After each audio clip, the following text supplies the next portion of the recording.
just about the skills maybe. It's about the limitations of the climate. Kasi ang best strawberries, I think, nag-grow siya sa temperate country. Yung technology na yun is you will isolate an environment and mimic a perfect environment for that specific crop para mas mapag-grow mo siya. Ngayon, ang ginagawa namin dun sa technology namin, binibitbit namin yung klima at binimimik namin dito yung klima ng Japan para yung strawberry na yun, kaya namin patubuin dito sa Pilipinas kahit wala ka sa mountains ng Japan. Magandang araw po sa kanilang lahat at nandito naman tayo sa isang episode of the Sun Podcast Season 2. Alam niyo po, itong fruit, ewan ko ba kung fruit ba yan o vegetable, na pumupunta pa tayo sa Baguio para ma-enjoy natin. Pero somehow, technology has reached our shores of growing this particular crop that it is better, bigger, sweeter.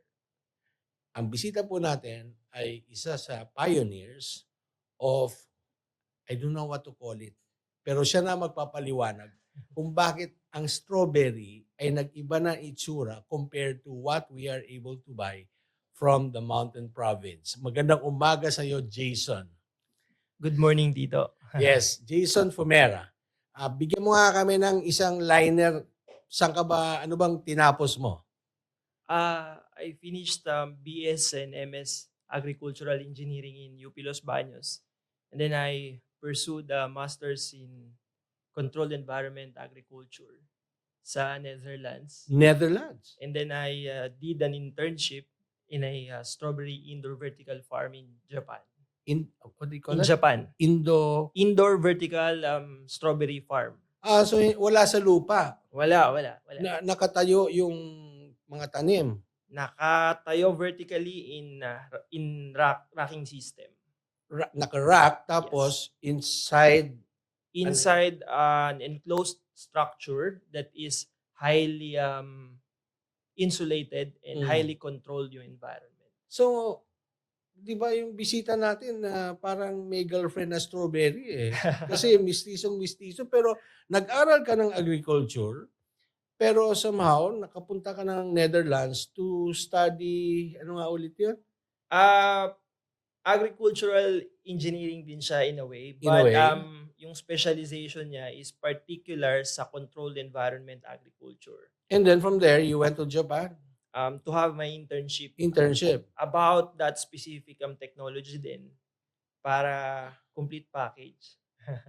And the crop is strawberry. Yes. Why the interest in strawberry? Actually, yung controlled environment agriculture na masters ko sa Netherlands, it's the technology, but it doesn't, it is not necessary kung anong crop yon. So, pwedeng leafy greens, in fact, pwedeng fruit crops, so pwede ring strawberry, pwedeng culinary herbs. So, yung technology na yon is you will isolate an environment and mimic a perfect environment for that specific crop para mas mapag-grow mo siya. Every day ay best day for that specific crop. Pero nung nagpunta kasi ako ng Japan, doon ko nakita na yung ganung setup ay ginawa nila sa strawberry. And in the Philippines, ang ganung setup ay very particular and very limited sa mga leafy greens like lettuce, culinary herbs.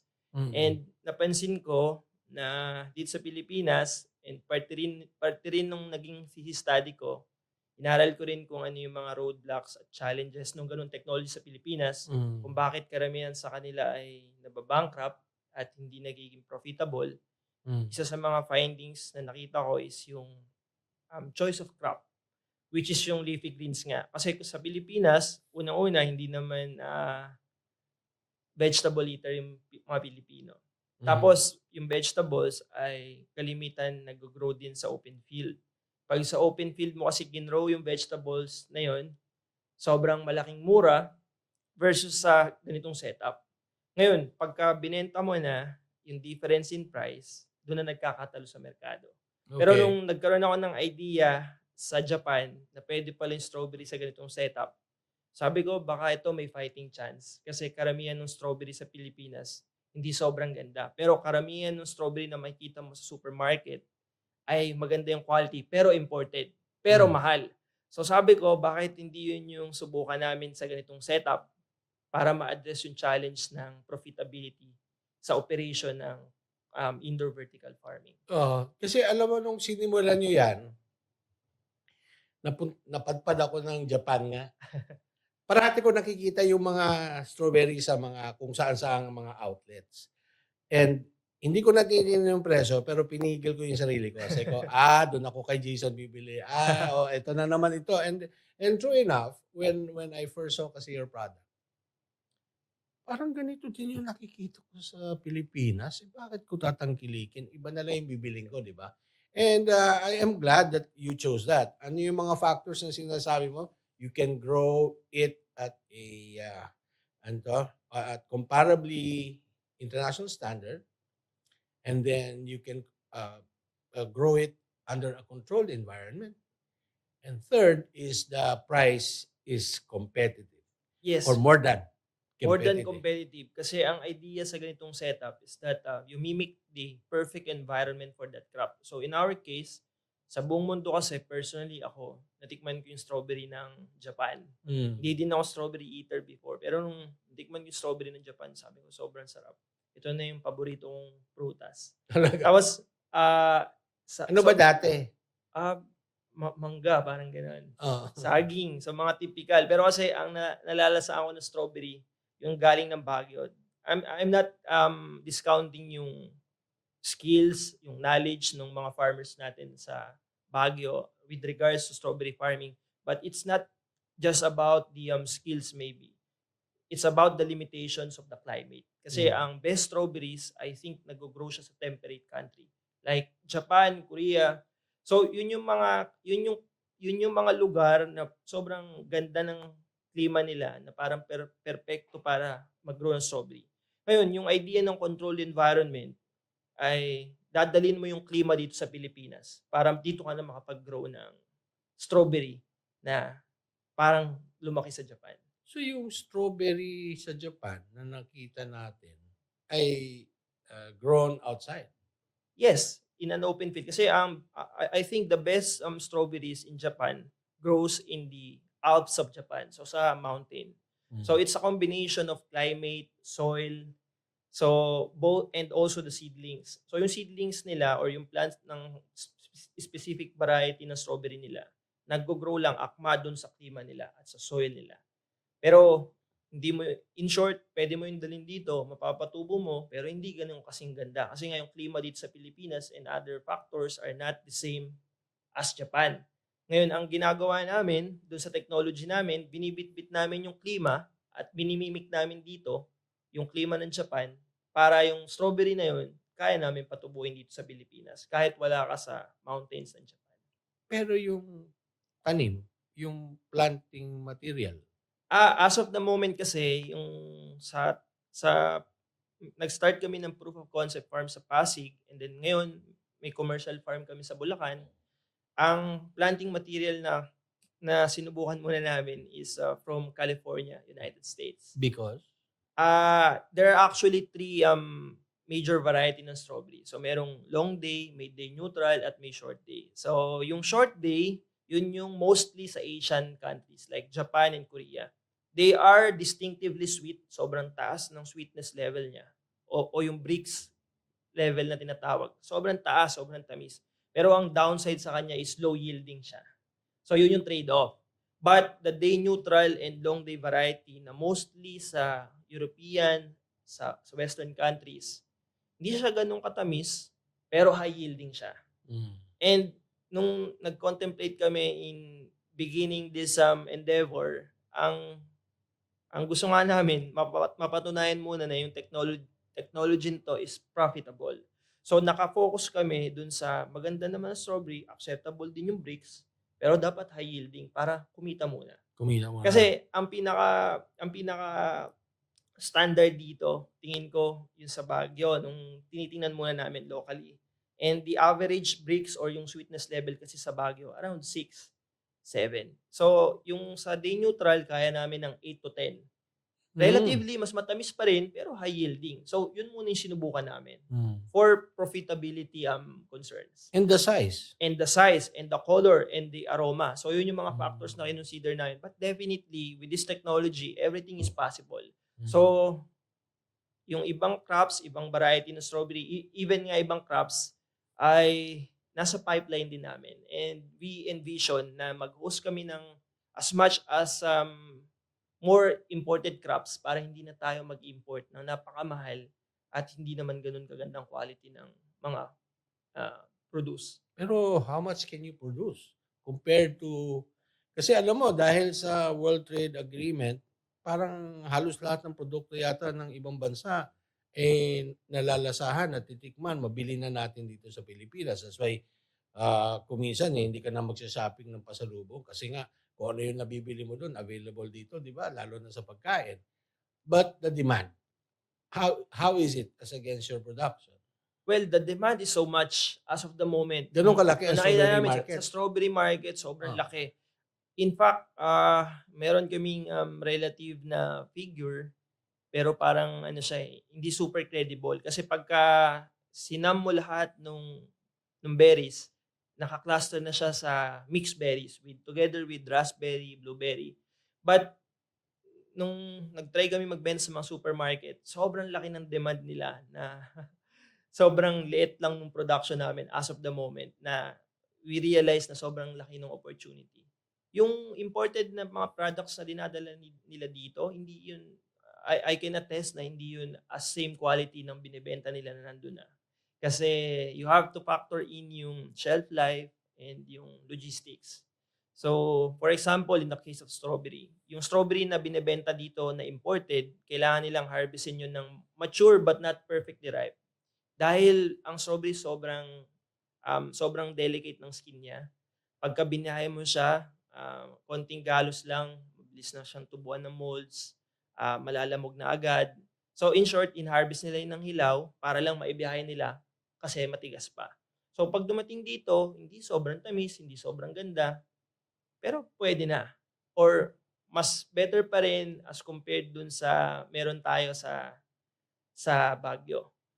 So yung quality versus yung price, hindi nagtutugma eh. So yun yung gusto naming i-address. So we are trying to produce an imported quality ng strawberry at a much cheaper price na sobrang fresh, at ang most important part dun sa pinoproduce namin, since controlled environment and totally enclosed, ay pesticide free.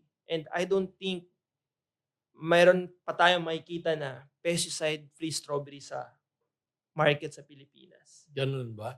Yun Eh, ang yun ang ko, tingin Pero ko. sabi nga, masyadong malaki yung market. Sabi mo, masyadong malaki yung market. Therefore, baka naman sobrang mura yan. You need to spend how much para lang to establish a bigger facility.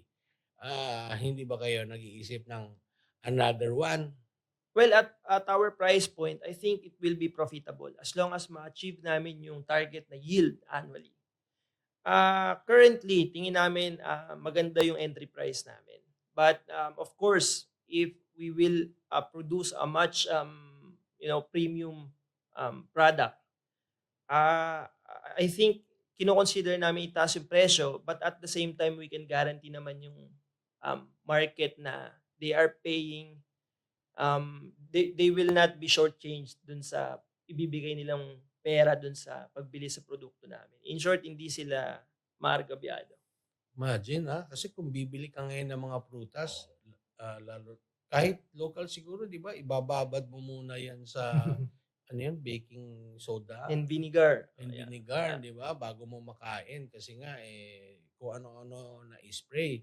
Pero itong strawberry mo, anong pangalan? May brand name ba? Ang brand ng strawberry namin ay tinatawag namin If Berry. So, If If Berry. IF, IF, so in short for IntelliFarm Strawberry. that's the name of the company. The name of our company is IntelliFarm AgriVentures Incorporated. So, Bakit IntelliFarm? Intelligent? yes, short for intelligent farming. Yeah. So, yung as against a vertical or as horizontal and a vertical, yung cost per square meter. Ikukumpara mo. I mean, to produce what you are able to produce, ilang hektarya ang kailangan mo if it was horizontal? So, para may context tayo, Mm. for example, in our 600 square meter farm, as of the moment, 600 lang? 600 lang yung farm namin sa Balagtas, but it can host, and I think it can host currently 20,352 plants. So, as of the moment, ang planting density namin is around 42. Pero ang standard or ang common planting density sa Baguio, for example, na horizontal is around 6 to 8. So on the average, that's 7 plants per square meter. So dun pa lang, times 6 na agad kami. Kasi Oh. naka-vertical kami pataas, 8 Oh. layers. And then in terms of productivity, ang average yield ng strawberry natin locally, sabihin natin na around 600 grams. Correct, 600 grams per plant per year. But in our estimate, we can go as high as 2,700 grams or 2.7 kilos per plant per year. So kung dun sa una, meron ka ng times 7, tapos dito sa pangalawa, meron ka ng 600 tapos versus 2,700. So times 4. So meron kang times 4, times 6. Sorry, sa una pala is times 6 kami in terms of quantity or planting density. Doon pa lang may times 6 ka na. Tapos in terms of productivity, may times 4 ka. So times 24 yung difference ng horizontal at yung sa amin na setup. So imagine kung meron kang 1 square meter, 1 hectare na strawberry farm sa Baguio. Sorry. Kung may 1 hectare ka na indoor vertical farm, ang katumbas niya in terms of production ay 24 hectares. 24 hectares. So ganun yung magnitude ng Pero multiplier. yung isang fruit sa labas at saka yung nasa IntelliFarm, siyempre mas malaki. So mas mabigat talaga, di ba? Correct. But we measure the yield By the number of fruit. by the number of fruit and by the weight of the fruit in a year, kada halaman. Wow. So ganun yung and the good part and the best part in this setup is controlled environment nga siya. Every day is fruiting season. So wala kang summer. Every day is a fruiting season. Yes, so wala kang summer, wala ka ding winter kung nasa temperate countries ka. Tuloy-tuloy yung harvest mo kasi nga kinokontrol mo yung environment. So in a way kinokontrol mo din yung season. So ito mga western, mga temperate countries, kampante sila kasi malamig. Can you compete by exporting your strawberry? Actually, dahil wag kaming i-deprive. well, Pero temperature is just one factor of one of the many factors in growing strawberries. okay. Even in a temperate country, nag-indoor farm din sila kasi may winter din sila. So that's why this technology is very popular sa western countries. Sa Europe, sa States, in fact sa States yung pinakamalaking indoor vertical farms. Ganyan. Kasi yun, pagka nag-winter, hindi enough na greenhouse lang. Tapos in terms of space efficiency ng production mo, tinatayo mo na yung mga farms na to nasa city na eh. So nag-indoor farm pa din sila. Pero to answer the question about our produce being exported versus their produced locally, hindi namin, as of the moment, hindi namin iniisip yun eh. Kasi sa local demand pa lang, sold out na kami. Parang sobrang dami ng demand. Ito pa lang ang hirap ng punuin. Kasi nga sabi nga nila kuminsan, ang naiiwan sa atin ay yung mga latak. Tama. Yung mga below standard. Meron akong na-meet na he grows, he's an agriculturist in Europe. Nakikita niya, napunta siya ng grocery, talipapa. Sabi niya, hindi kami nakakabili ng talong na baluktot. Kailangan yung talong pahaba, straight, tapos may certain size. Pag hindi na fall under that standard, tinatapon namin yan, hindi namin kinakain. Pero kahit daw sa saan pumunta dito sa Pilipinas, ang mga kinakain nating mga gulay na napoproduce nila ay mga patapon. Yeah. So, what you're trying to say is now, parang nagkakaroon ng higher standard Yes. ang nakikita ko na pati yung pagkain ng Pilipino ay inaangat natin. Na hindi Correct. na lang kung ano yung nandyan kakainin na lang natin. Tapos ang mahal-mahal pa dahil wala kang competitor. And then here comes IntelliFarm. Yeah. Actually, one of the visions of IntelliFarm is to democratize yung food. So Wow. we wanna address food security and farm sustainability. Kasi in the long run, we envision to produce some staples such as rice and corn in this setup. Imagine in a year, there's an average of 25 typhoons in the Philippines, of which 5 are destructive. So taon-taon, lagi na lang nasa balita, yung mga nasalantang magsasaka na bilyon-bilyong piso ang halaga ng mga na-damage na mga crops na parang naging normal na sa magsasakang Pilipino. So imagine kung may ganito kang setup, ang kailangan mo lang ay kuryente at tubig. Pero during typhoons or droughts or pest and disease or other risk outside sa open field, ay mai-eliminate mo. Gaano kaganda or gaano kasarap mag-farm na wala kang inaalalang mga risks, na hindi ka nagdadasal na sana walang dumating na bagyo, sana walang peste. Kasi ito totally enclosed and highly protected cultivation technique. Pero may mga warehouse man na binabagyo. Paano yan? Well, sa Dapat experience kasi typhoon namin proof. nung nagbagyuhan last year, the last 2 years, walang hindi kami naapektuhan. And I think in terms of sa ganung point, tingin ko kailangan lang i-ensure yung structural integrity nung itatayo mo rin na warehouse. In our case kasi kami din gano'n. So yung warehouse, sinigurado muna namin na okay yung bubong, okay yung mga padlina. Kasi yung farm din namin solar power din siya, eh. So solar power din siya. So Wow. currently I think there's about 4,000 square meter ng roof area ng buong warehouse, tinakba namin ng solar panels. And for the month of January, 40% ng kuryente ng farm namin ay nanggagaling sa solar. But our goal, eventually, sana mangyari, pero yun naman yung inabot namin, 100% na renewable, which is to promote yung advocacy namin about sustainability or environmental preservation using advanced farming technologies. Alam mo, strawberry is a favorite fruit of mine. Well, next to the banana and the mangoes. Even the cake, bigyan mo ako ng cake na yun, pipiliin ko yung strawberry shortcake. I don't know why, but it struck me that you actually have that vision na I want you to repeat it. I want it to come again from your mouth na ang vision of IntelliFarm is to yung democratize food, no? For every Filipino. For every Filipino. Available, ang tawag doon, mabibili mo readily, tapos at an affordable price and competitively priced and of quality. Yeah.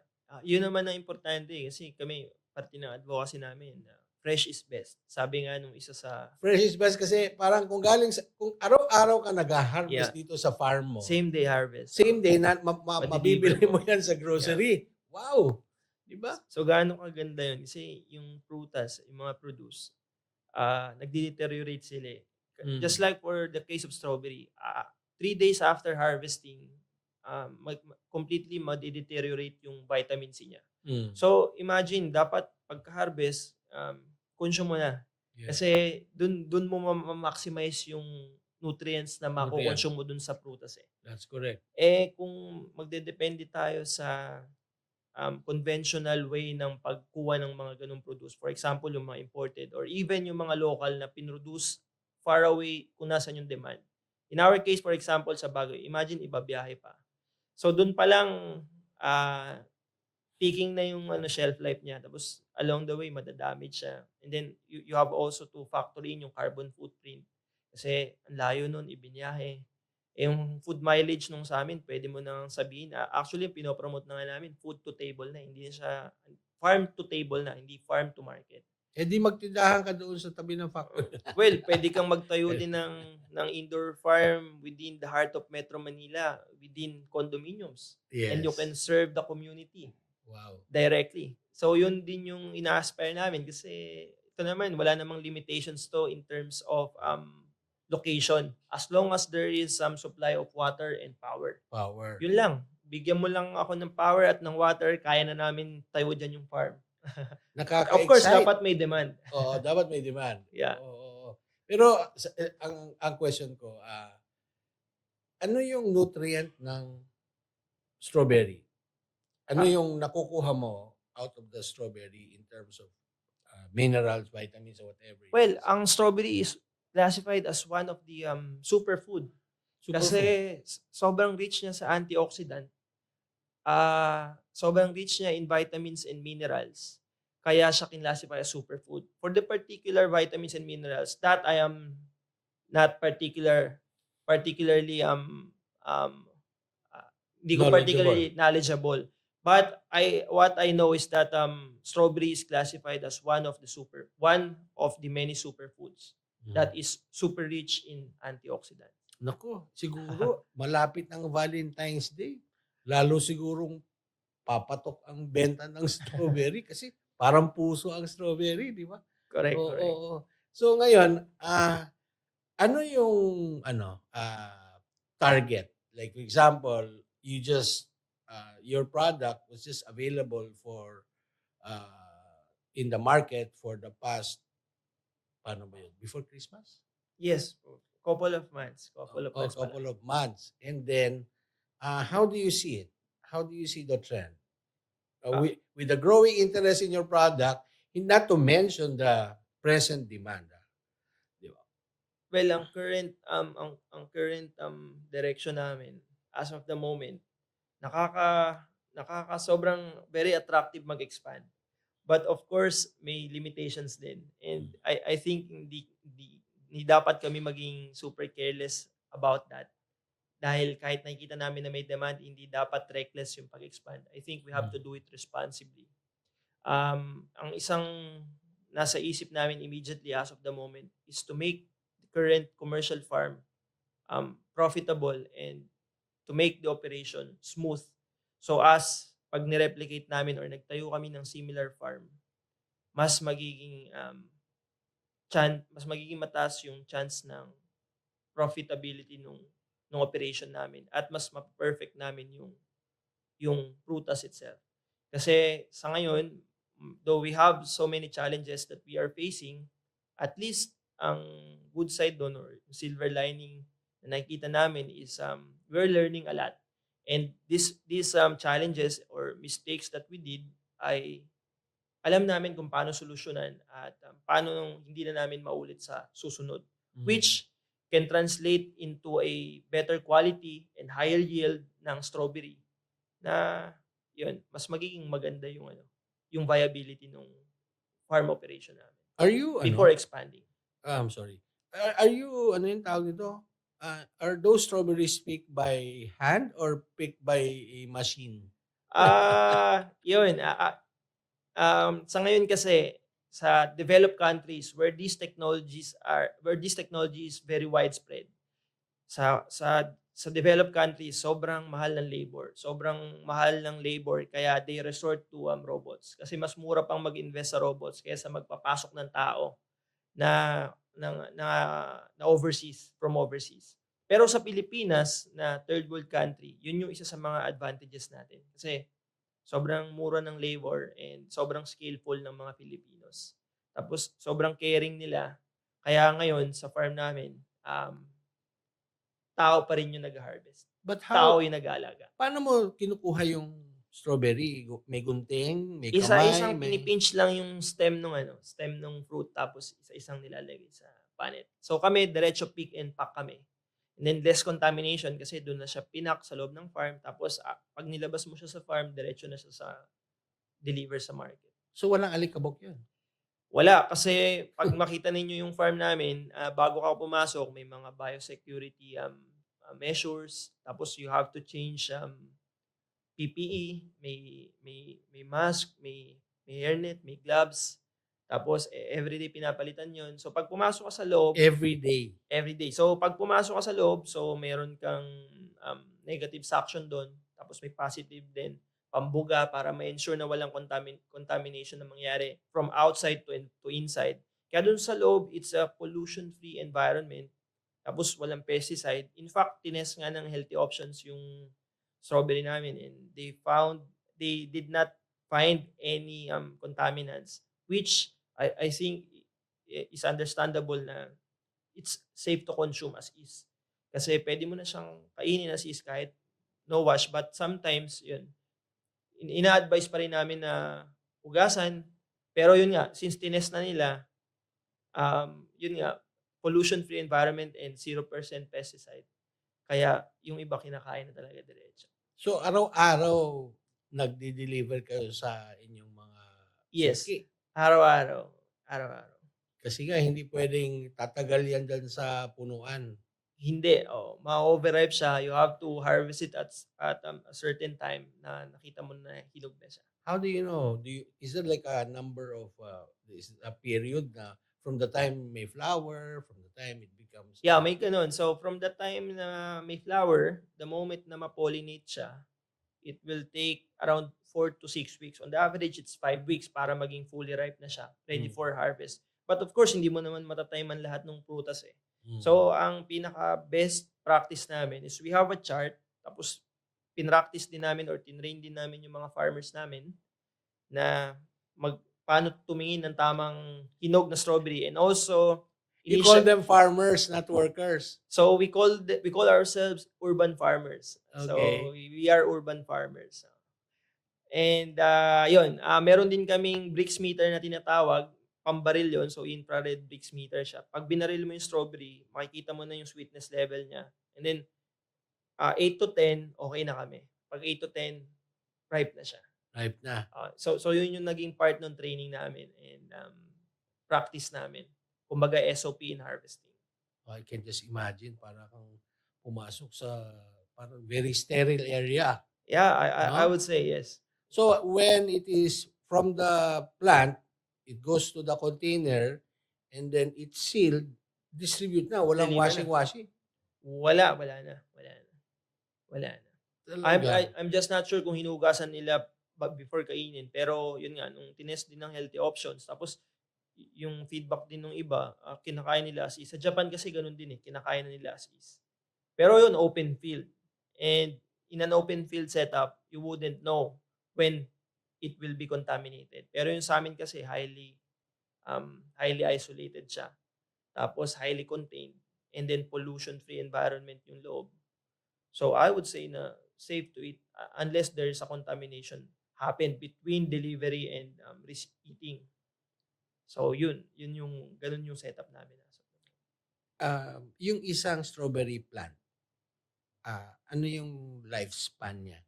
Well, sa setup na nakita namin or familiar kami, basta walang problema mangyari the moment na tinanim mo siya. Araw-araw, sobrang ganda, hindi mo siya na-stress. Kaya mo siyang paabutin ng 5 taon eh. Pero hindi ganun yung nangyayari. Same plant? Isang plant. Basta wala siyang ma-encounter na problem or stressors along that along the way.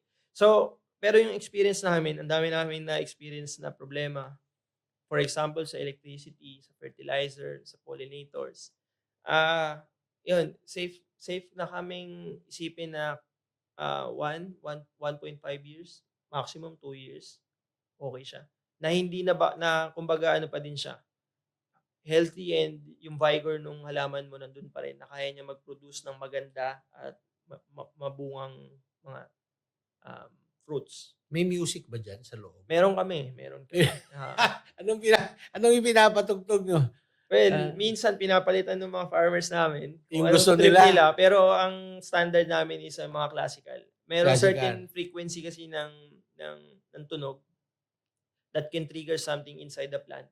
Especially pagka may particular na stage, kung flowering, fruiting, growing. Parang tao. So, merong healing frequency, di ba? So, ganun din yung halaman. Ano din siya eh, live din siya eh, living thing siya eh. So, pinapatugtugan din namin siya, and bukod sa halaman, masarap din magtrabaho sa loob na bukod naka-aircon ka na, may tugtog pa. So, I mean, it's hitting two birds with one stone sa farmers namin sa plants. Mahilig pa naman ang Pinoy ng mga melodrama. Baka kaya siguro short span kasi nalulungkot. Sana dalawang puso ko, mga ganyan. Hindi sa amin gano'n. Mga classical, mga tunog lang na walang Oo, lyrics. classical. Or anyway, napakagandang pakinggan ang mga na-share na information sa atin ni Jason. And I am so happy that there are enterprising Filipinos who would invest in such ventures. And this is the first ever indoor vertical strawberry farm in the Philippines. Wow. Pioneer pa. Yes. So, sana po ay mayroon tayong natutunan at ito, ipagdasal natin kasi sa limited production pa nila ngayon, I'm sure, wala pa dyan sa grocery shelf, ubos na yan. No? I tried that once. So, sa atin, maraming salamat, Jason Fumera You're welcome. of IntelliFarm System. AgriVentures Incorporated. Oh, IntelliFarm AgriVentures Incorporated. And we pray that this learning curve, kasi para, alam mo naman, nakita mo, batang-bata pa, so madaling matuto ang mga bata, madaling mag-shift and then makahanap ng solusyon para lumaki at lumago. As their vision states, they want to uplift the quality of food for all Filipinos. So this morning, maraming salamat sa episode of the Sun Podcast. Jason, Thank and you. to your team, thank you very Yeah, much. thank you. Yeah. You're welcome. Sige.